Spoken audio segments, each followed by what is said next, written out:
A9 ನ್ಯೂಸ್ಗೆ ಸ್ವಾಗತ. ನಾನು ಅಮೀನ್ ಶೇಖ್.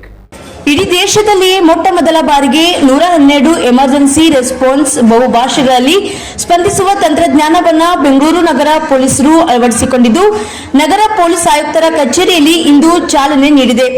ಯಾರಾದರೂ 112ಗೆ ಕರೆ ಮಾಡಿದಾಗ ಭಾಷಾ ಸಮಸ್ಯೆ ಇದ್ದಲ್ಲಿ ಕರೆ ಸ್ವಯಂ ಚಾಲಿತವಾಗಿ ಕರೆ ಮಾಡುವವರಿಗೆ ಅನುಕೂಲಕರವಾದ ಭಾಷೆಗೆ ಅನುವಾದಗೊಳ್ಳುತ್ತದೆ. ಕೃತಕ ಬುದ್ಧಿಮತ್ತೆಯನ್ನ ಬಳಸಿಕೊಂಡು 10 ಭಾಷೆಗಳನ್ನು ಸಕ್ರಿಯಗೊಳಿಸಲಾಗಿದೆ.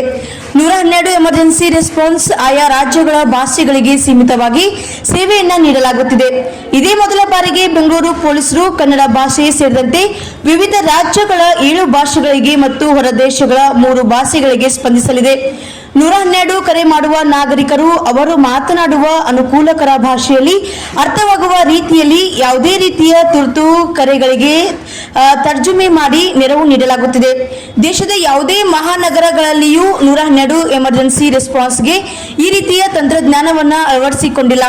ಪ್ರಥಮ ಬಾರಿಗೆ ಬೆಂಗಳೂರು ನಗರ ಪೊಲೀಸರು ಬಹುಭಾಷೆಗಳಲ್ಲಿ ನೆರವು ನೀಡುವ ವ್ಯವಸ್ಥೆಯನ್ನ ಮಾಡಿದ್ದಾರೆ.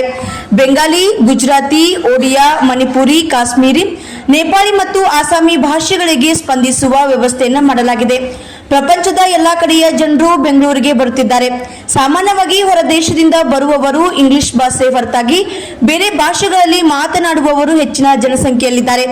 ಬೆಂಗಳೂರು ನಗರ ಪೊಲೀಸ್ ಕಮಿಷನರ್ ವ್ಯಾಪ್ತಿಯ ವಿದೇಶದಿಂದ ಯಾವ ಭಾಷೆ ಹೆಚ್ಚು ಮಾತನಾಡುವ ಜನರು ಬರುತ್ತಾರೆ ಎಂಬ ಬಗ್ಗೆ ಡೇಟಾ ಸಂಗ್ರಹಿಸಲಾಗಿದೆ. ಇದರ ಆಧಾರದ ಮೇಲೆ ಸ್ಪ್ಯಾನಿಷ್, ಫ್ರೆಂಚ್, ಅರೇಬಿಕ್ ಭಾಷೆ ಮಾತನಾಡುವ ವಿದೇಶಿಗರು ಹೆಚ್ಚಾಗಿ ಬೆಂಗಳೂರಿಗೆ ಬರುತ್ತಾರೆ ಎಂಬುದು ಕಂಡುಬಂದಿದೆ.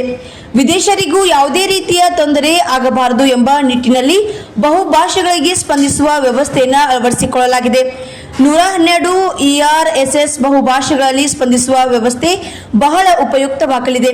ಈ ಸಂದರ್ಭದಲ್ಲಿ ರಾಜ್ಯ ಪೊಲೀಸ್ ಮಹಾನಿರ್ದೇಶಕರು ಆದಂತಹ ಡಾಕ್ಟರ್ MA ಸಲೀಂ, ಬೆಂಗಳೂರು ನಗರ ಪೊಲೀಸ್ ಆಯುಕ್ತರು ಆದಂತಹ ಶ್ರೀಮಂತ್ ಕುಮಾರ್ ಸಿಂಗ್, ಜಂಟಿ ಪೊಲೀಸ್ ಆಯುಕ್ತರು ಆದಂತಹ ರಮೇಶ್ ಬಾನೋತ್, ವಂಶಿ ಕೃಷ್ಣ, CCB ಜಂಟಿ ಪೊಲೀಸ್ ಆಯುಕ್ತರು ಆದಂತಹ ಅಜಯ್ ಇರೋಲಿ ಹಾಗೂ ಎಲ್ಲ ವಿಭಾಗದ ಪೊಲೀಸ್ ಅಧಿಕಾರಿಗಳು ಈ ಸಂದರ್ಭದಲ್ಲಿ ಉಪಸ್ಥಿತರಿದ್ದರು.